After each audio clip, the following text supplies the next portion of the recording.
So, guys, what do you think about the press conference today? I just finished watching it. I thought it was hilarious. I didn't really know what to expect between those two. I thought maybe it would be borderline boring, but it wasn't. It was very, very entertaining. I noticed that both camps did have a lot of respect for one another. I did like that, but the trash talking between the two fighters was epic.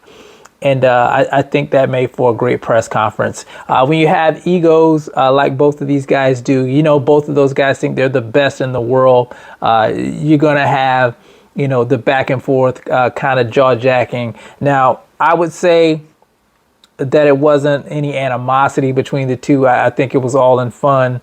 And I think that really made it a great press conference. Now, Terrence Bud Crawford, some of the funny things that he said in the press conference, he talked about, this being, his era. He talked about the past eras like Muhammad Ali and Floyd Mayweather and Tommy Hearns. But he says, after the victory, this is going to be his era. And he says, what happens to a fish when you pull a fish out of water? He suffocates. So he plans on suffocating the big fish, Errol the True Spence Jr. I thought that was hilarious. Now, his trainer Bomac said something about basically promising a win, and it was just the way he said it that kind of sent chills up my spine. You knew the way that he was talking is that they had total confidence that they were going to win this fight come July 29th. Now, Errol the True Spence Jr., let's talk about some of the hilarious things that he had to say. He talked about having a crawfish crawfish boil. So I thought that was pretty hilarious. He also talked about rolling Bud up and smoking them in Las Vegas, Nevada. So both of the guys had jokes. Errol did talk about being... he talked about breaking Terrence Bud Crawford.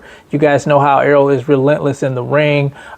He works behind the jab. He rips the body, and he breaks his opponents. And I think that's what he wants to do to Terrence Bud Crawford. He wants to break his will, and that's the thing Terrence Bud Crawford's going to have to watch out for in this fight. The thing I think Errol's going to have to watch out for is the tricks that Terrence Bud Crawford can pull out of his hat. He's a master technician. He knows how to make adjustments on the fly, and just, the punches that you don't see coming, those are the ones that put your lights out. And you guys know Terrence Bud Crawford is excellent at that. But I can't wait, guys. This fight is going to be epic showdown. Even Errol was talking about how, this is one of the biggest fights in decades. And it's true, it's one of the biggest fights in decades. And then on another funny note, I thought it was funny, not the way Errol was dressed, but the fact that he was wearing, my glasses. And then you had Terrence Bud Crawford. I saw him wearing a shirt that I own, and I just thought that was hilarious. When I saw both of the guys, I just cracked up. I just couldn't believe it. He's wearing my glasses, and Terrence Bud Crawford's wearing my shirt. So that was just, something that made me laugh. But all in all, great press conference, and I can't wait to see what happens at tomorrow's press conference. Maybe it'll get a little bit more nasty between the two. We'll have to see. I think Errol did bring up the fact, how a lot of fans, Errol Spence Jr. fans, say that Terrence Bud Crawford hasn't fought anybody. Now, personally, I don't believe that. I think Terrence Bud Crawford has some great opponents. They even share a couple of opponents. And it's just going to...